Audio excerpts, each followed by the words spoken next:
Zat Allah yang zahir, disebut juga dengan sifatnya Allah.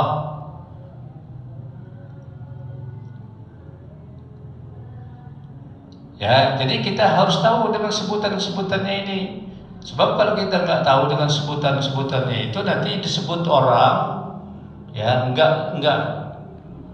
kita nggak tahu nama sebutan itu sehingga kita bingung. Ya, jadi sebutannya banyak.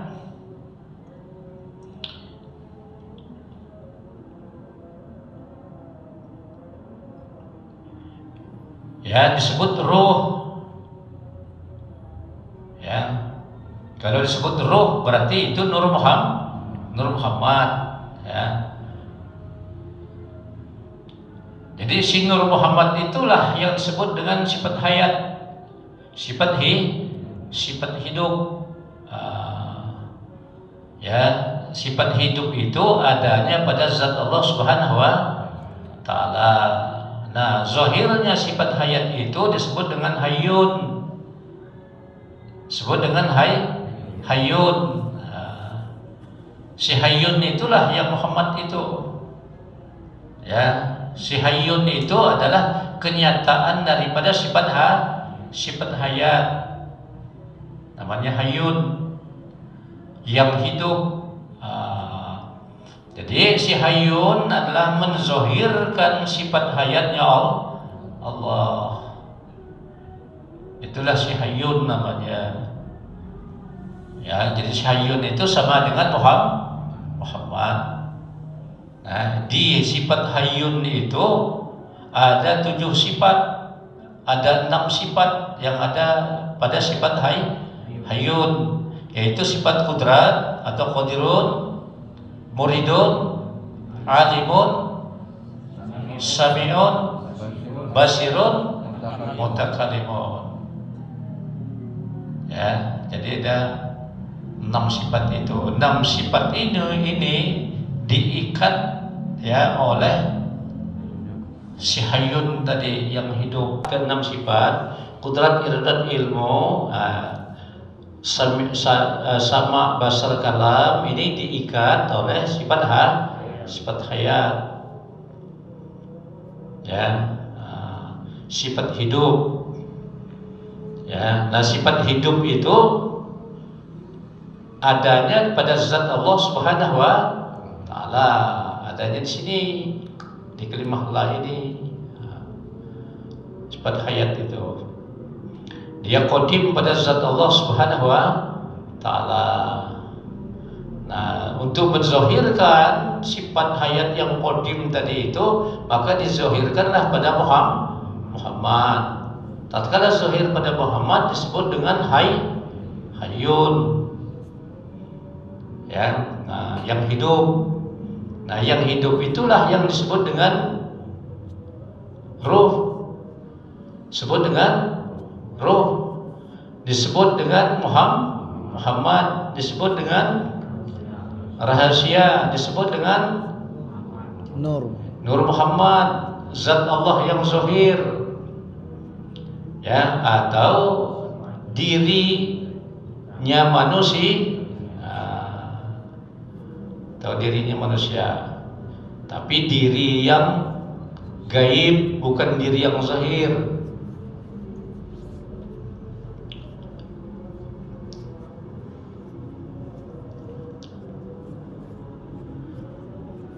Ya, jadi si Allah inilah diri kita. Ya, yang disebut diri kita itu si Allah itu. Ya, jadi diri kita itu menjadi sifatnya Tuhan yang zahir. Ya, jadi sifatnya Allah yang zahir. Nah, sifatnya Allah yang zahir itulah yang ya disebut dengan Muhammad itu. Sifat Allah yang zahir itu terbitnya dari sifat Allah yang qadim.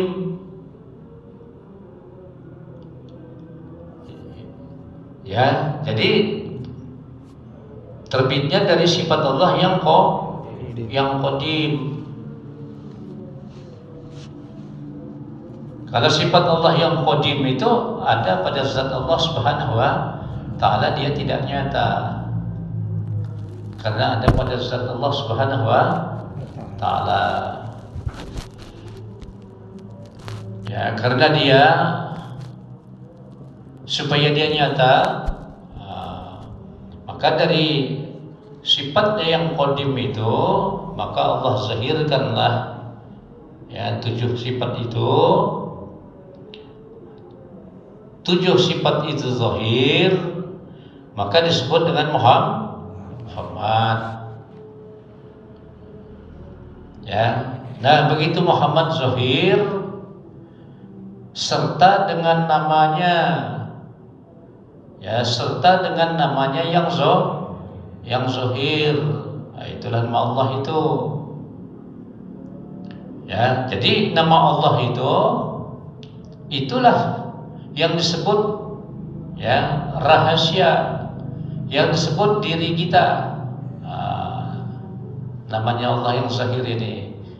Nah, makanya Allah itu diri kita.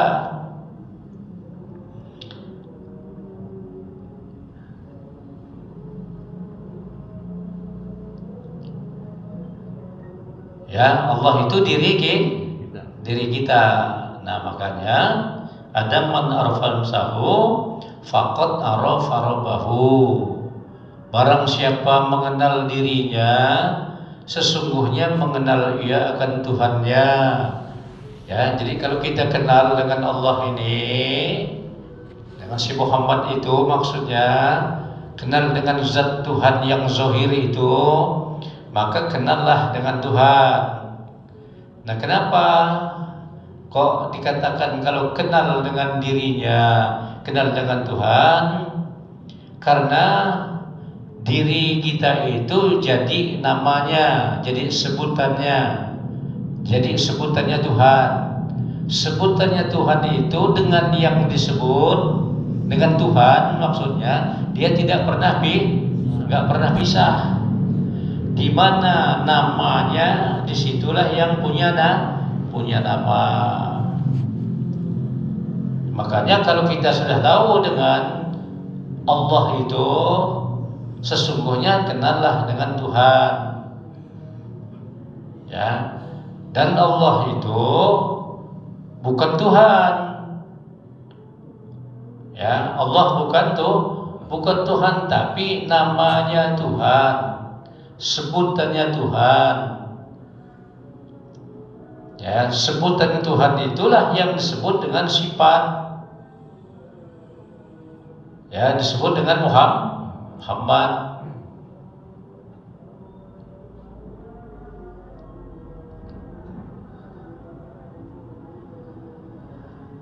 Ya, jadi insyaallah itu.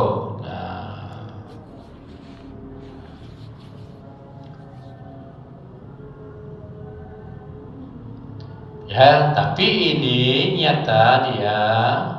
nyatanya ini di alam ruh namanya, bukan alam zahir. Dikatakan alam ruh, alam yang tidak nyata.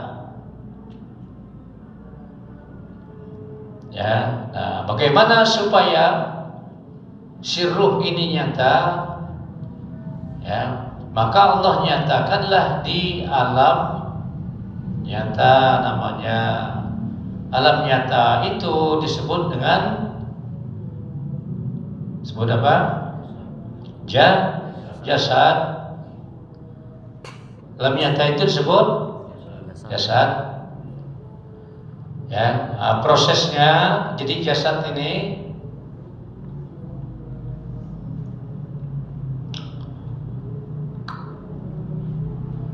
sini aja, ini pindah ke sini aja biar ngeliat jelas.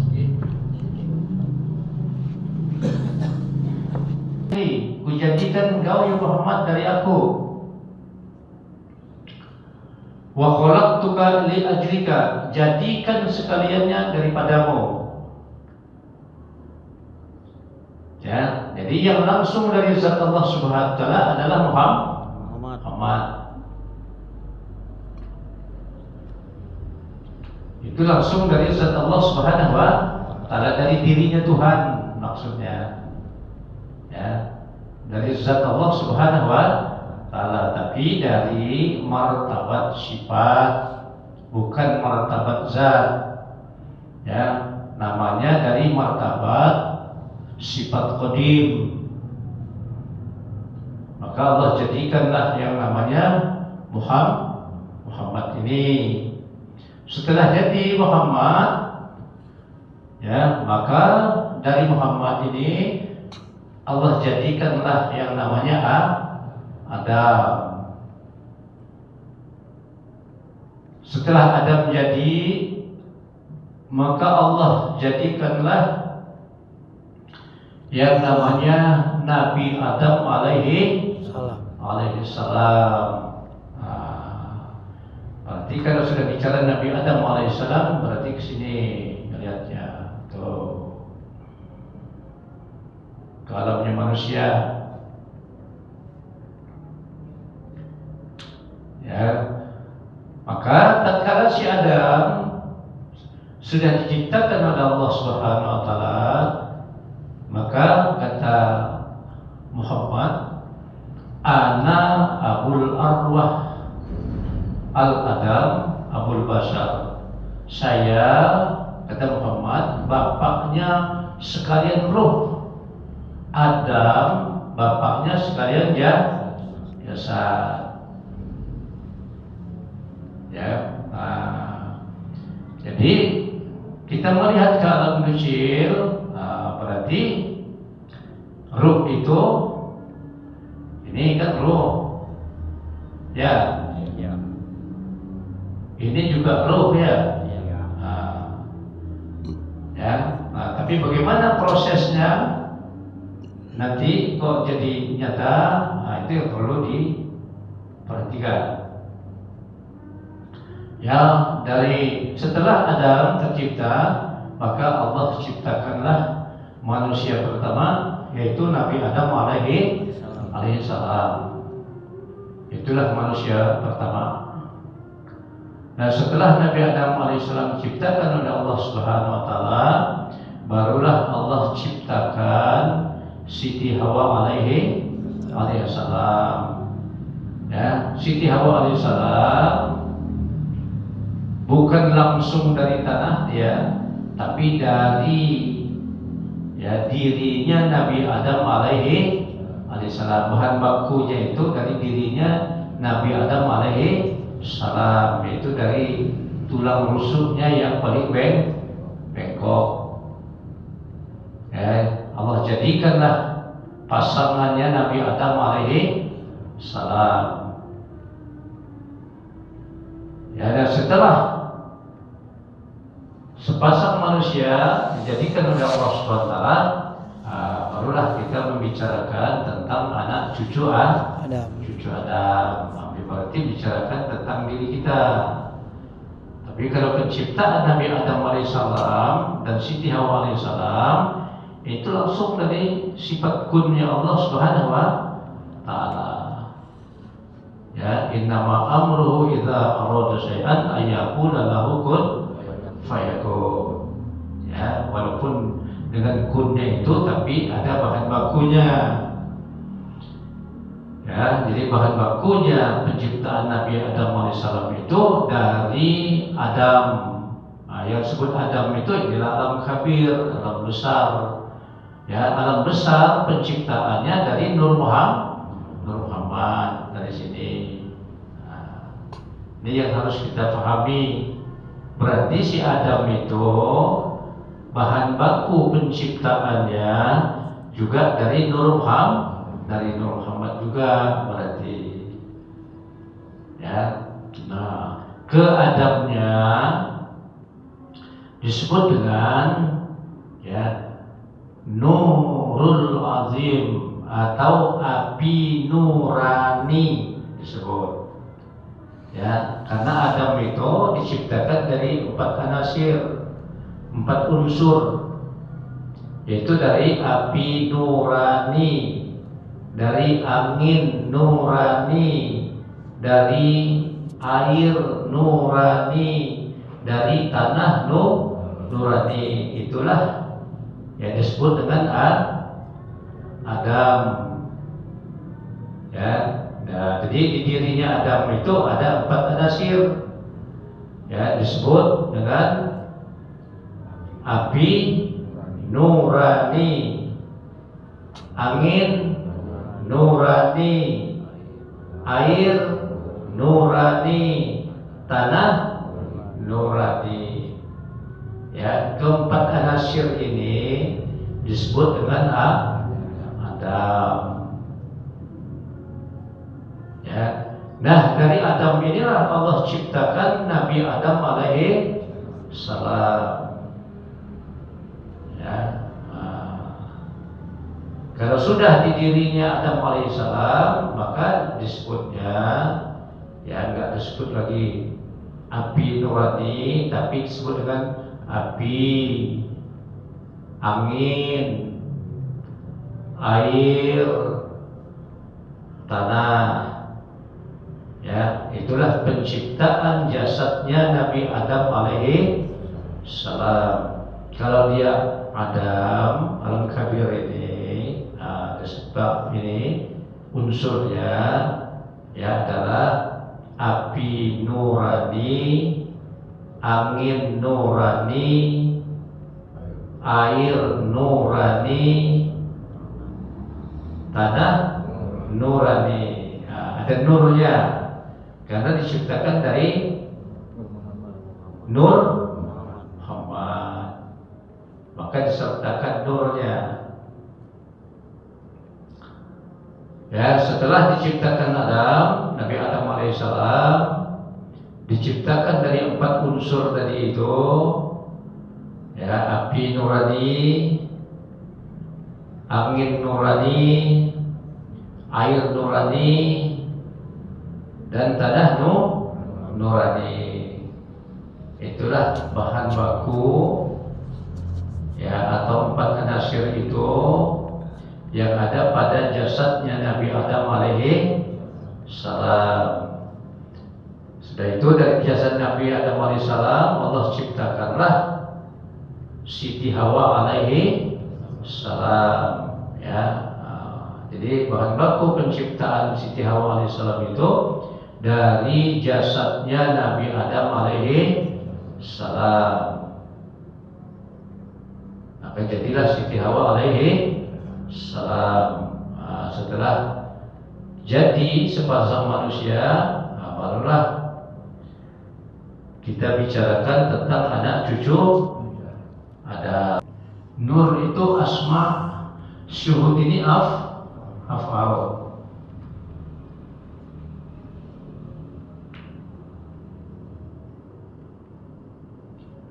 Ya, jadi terbitnya dari sini.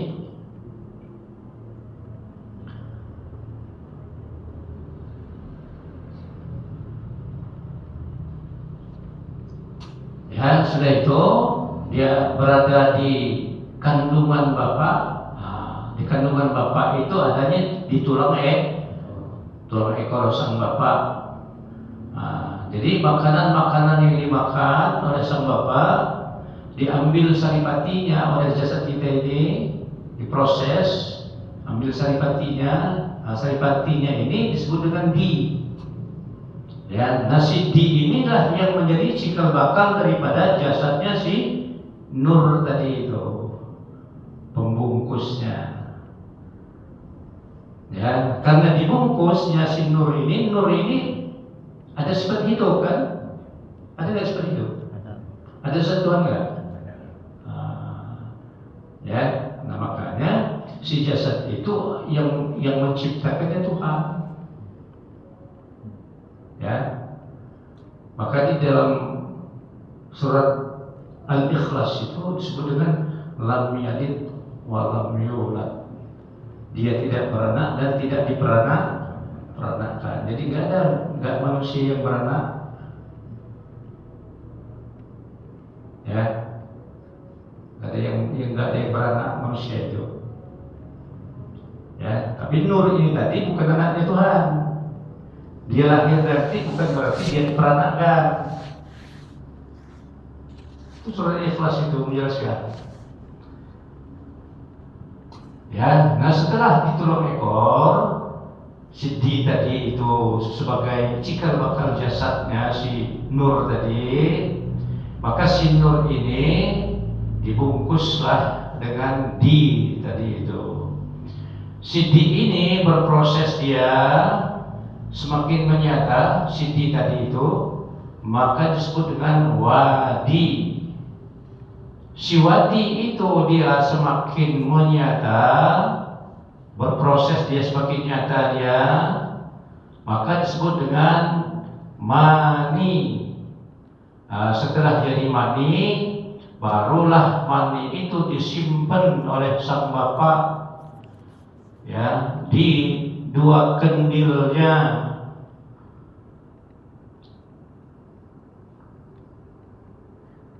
Ya, setelah tersimpan di situ, barulah si sang bapak ini mencari pasangan untuk serah terima. Kalau belum ada pasangan, namanya masih jejaka. Ya, nah, disimpan di situ. Setelah disimpan di situ, barulah diserah terimakan. Nah, ini makna daripada sifat Ar-Rahman Ar-Rahim itu. Ar-Rahman Ar-Rahman Ar-Rahim.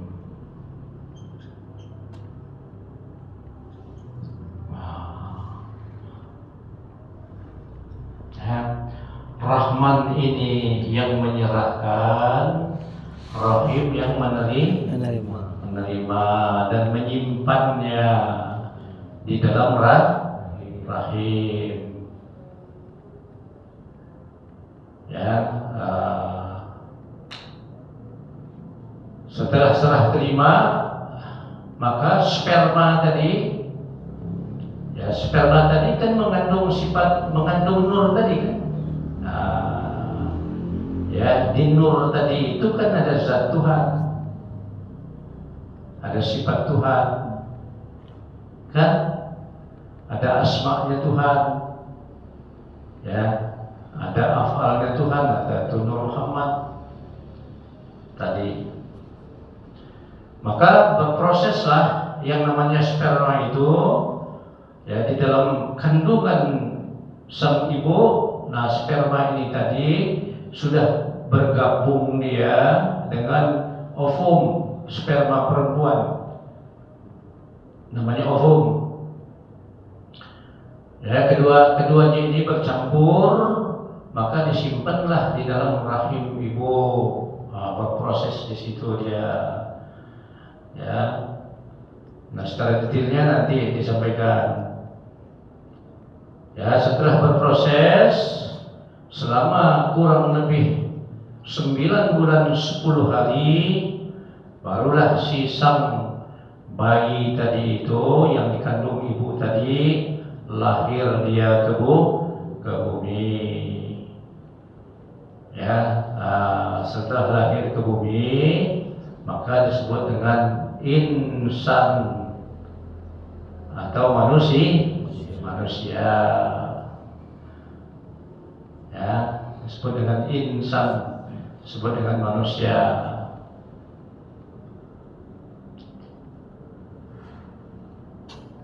Ya, jadi prosesnya dari sini. Ini kan sudah saya pernah jelaskan ya, udah kan? Ya, yang ini tadi jadilah jasad. Nih, ya, bagi kita sebab wujudnya Allah bagi kita adalah jasad. Ya, di jasad ini ada 5 sifat yang ada di sini di jasad ini. Ya, ke sini.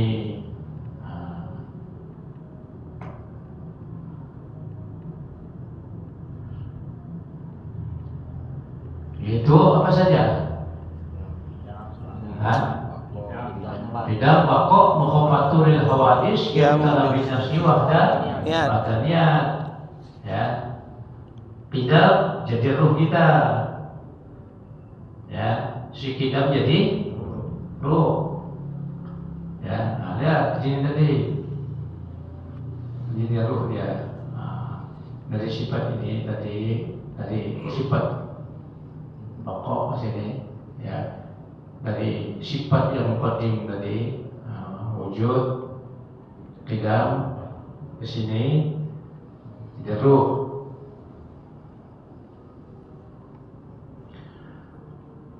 Pokok bagi Allah ketikanya amal pekerjaan, jadi awal perbuatan kita. Mukhafatul lil hawadis menjadi wajah kita. Qiyamu bi nafsi menjadi kata hati. Ya, kata hati. Keputusan kata hati kita. Ya, wahdaniyah menjadi apa di kita? Satu ruh kita, satu jasad kita, satu perbuatan kita, satu juga nama kita.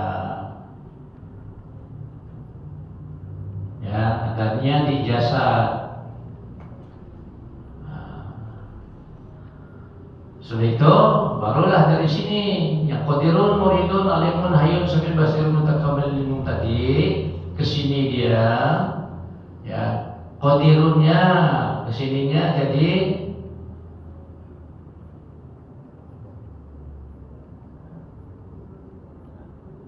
apa?